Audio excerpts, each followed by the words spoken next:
ಬೋರ್ಗಾಂವ್ textile ಪಾರ್ಕ್ನಲ್ಲಿ ಭ್ರಷ್ಟಾಚಾರ, ಮಹಾರಾಷ್ಟ್ರ ಉದ್ಯಮಿಗಳಿಗೆ ಮನೆ, ಕನ್ನಡಿಗರ ಕೈಗೆ ಚಿಪ್ಪು. ಕರ್ನಾಟಕ ಸರ್ಕಾರದ 85 ಕೋಟಿ ರೂಪಾಯಿಗಳ ಸಬ್ಸಿಡಿ ಹಣ ಗುಳುಂ.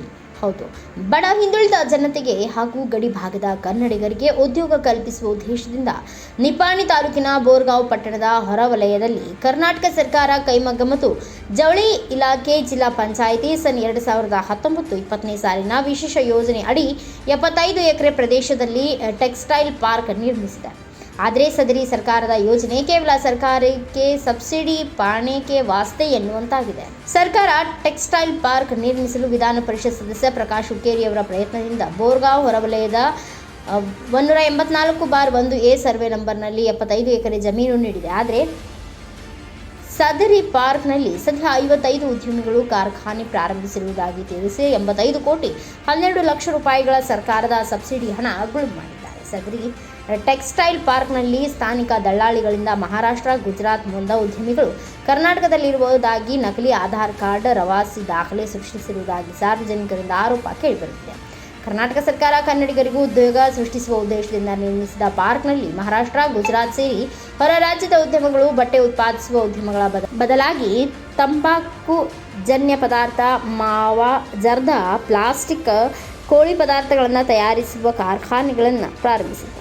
ಇದಕ್ಕೂ ಒಂದು ಹೆಜ್ಜೆ ಮುಂದೆ ಎನ್ನುವಂತೆ ಕೇವಲ 1-2 ಯಂತ್ರಗಳನ್ನು ಹಾಕಿ ಕಾರ್ಖಾನೆ ಪ್ರಾರಂಭಿಸುವುದಾಗಿ ನಕಲಿ ಕಾಗದ ಪತ್ರಗಳನ್ನು ನೀಡಿ ಸರ್ಕಾರದಿಂದ 85 ಕೋಟಿ ರೂಪಾಯಿ ಸಬ್ಸಿಡಿ ಹಣ ಪಡೆದು ಸರ್ಕಾರಕ್ಕೆ ವಂಚಿಸಿದ್ದಾರೆ ಎಂದು ಸಾರ್ವಜನಿಕರು ಆರೋಪಿಸಿದ್ದಾರೆ. ಹಾಗಾದರೆ ಬನ್ನಿ, 55 ಕಾರ್ಖಾನೆಗಳಲ್ಲಿ 8ರಿಂದ 10 ಕಾರ್ಖಾನೆಗಳು ಕಾರ್ಯನಿರ್ವಹಿಸುತ್ತಿದ್ದು 40ಕ್ಕೂ ಅಧಿಕ ಕಾರ್ಖಾನೆಗಳು ಬಾಗಿಲು ಮುಚ್ಚುತ್ತಿವೆ ಎಂದು ಸ್ಥಳೀಯರು ಆರೋಪಿಸುತ್ತಿದ್ದಾರೆ. ಟೆಕ್ಸ್ಟೈಲ್ ಪಾರ್ಕ್ನಲ್ಲಿ ಪ್ರತ್ಯಕ್ಷದರ್ಶಿಗಳು ನಮ್ಮ BV News 5 ವರದಿಗಾರರು ಸೆರೆ ಹಿಡಿದಿದ್ದು ನಾವು ತೋರಿಸ್ತೀವಿ ನೋಡಿ.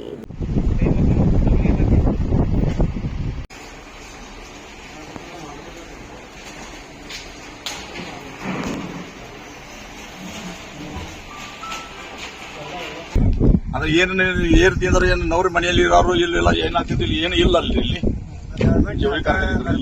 ಏನೈತಿ ಇಲ್ಲ. ಇವಾಗ ಚಾಲು ಮಾಡ್ಬೇಕಂದ್ರೆ ರಾತ್ರಿ ತಂದು ಇವು ತಂದು ಕ್ರೀಮ್ ತಂದು ಇಲ್ಲಿ ಇಳಿಸ್ಯಾರ. ಅಲ್ಲಿ ಹೋದ್ರೆ ಅಲ್ಲಿ ಬಾಂಬೆದವ್ರು ಅಂತ ಹೇಳ್ರು, ಅಲ್ಲಿಯೂ ತಂದು ಇಳಿಸಾಕತ್ತ. ಈಗ ಬ್ಯಾರೆದವ್ರು ಇದಾರೆ ಅವರು. ಮತ್ತೆ ಅಲ್ಲಿ ಹೋದ್ರಿ ಅಲ್ಲಿ ತಮ್ಮ ಕುಡ್ಕನ ಚಾಲು ಐತಿ. ಅಲ್ಲಿ ಮತ್ತೊಂದು ಕಡೆ ಹೋದ್ರು ಅಲ್ಲಿ ಕೋಳಿ ಖಾದ್ಯ ಚಾಲು ಐತಿ. ಈ ತರ ಜವಳಿ ಕಾರ್ಖಾನೆ ಏನೈತಿ ಎಲ್ಲ ಮೋಸ ಭಯಂಕರ ಮಾಡಿದಾರೆ ಇಲ್ಲಿ ಇದು ಏನಾದ್ರು ನೋಡಿ ತಿಳ್ಕೋಬೇಕಲ್ಲ. ಇಲ್ಲ ಯಾರ ರೀತಿ ಸರ್ಕಾರ ಎಲ್ಲ ಮಾಡ್ಕೊಂಡು 5 ಸಬ್ಸಿಡಿ ಎಲ್ಲ ತಗೊಂಡು ಎಲ್ಲ ಬಿಟ್ಟು ಬಿಟ್ಟಾರೆ. ಕ್ರಮ ಆಗಬೇಕು. ಸಂಬಂಧಪಟ್ಟ ಅದೇ ಬಂದು ಅವರು ಎಲ್ಲ ಮಾಡ್ಕೊಂಡೆಲ್ಲ ವ್ಯವಹಾರ ಮಾಡಿ ಅದು ಏನೇನು ಬಿಡ್ಬೇಕು, ಅವ್ರಿಗೆ ಶಿಕ್ಷೆ ಕೊಡ್ಬೇಕು.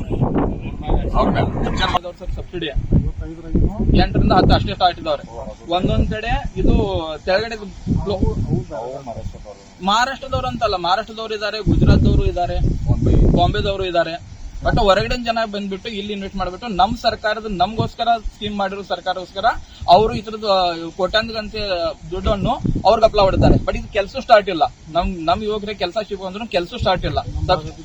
ನಮ್ಮ ಭಾಗಿ ಜನರಿಗೆ ಅಂದ್ರೆ ಕನ್ನಡ ಜನರಿಗೆ, ನಮ್ಮ ಕರ್ನಾಟಕ ಜನರಿಗೆ ಇಲ್ಲಿ ಯಾವುದೋ ತರಹದ ಅಂದ್ರೆ ಏನ್ ಸರ್ಕಾರದ ಒಂದು ಚಲೋ ಉದ್ದೇಶದಿಂದ ಏನ್ ಮಾಡಿದ್ರು ಈ ಪ್ರಕಾರ ಕೆಲಸ ಆಗ್ಬೇಕು, ನಮ್ ಜನ ಸಕ್ಷಮ ಆಗ್ತಾರೆ ಅಂತ ಏನ್ ಮಾಡಿದ್ರು ಅದ್ರ ಪೂರ್ತಿ ಸರ್ಕಾರಕ್ಕೆ ಕಣ್ ತಪ್ಪಿಸಿ ಸರ್ಕಾರಕ್ಕೆ ದ್ರೋಹ ಮಾಡಿದ್ದಾರೆ. ಅದೇ ಹೇಳ್ತಾ ಇರೋದು, ಇದು ಬಾಯ್ಲದಲ್ಲಿ ಇರೋದು ಜಸ್ಟ್ ಟೆಕ್ಸ್ಟೈಲ್ಗೋಸ್ಕರ, ಜವಳಿಗೋಸ್ಕರ ಅಂತಾನೆ ಮಾಡೋದಂತ. ಇಲ್ಲಿ ಬೇರೆ ಬೇರೆ ಏನೇನೋ ಸ್ಟಾರ್ಟ್ ಇದೆ.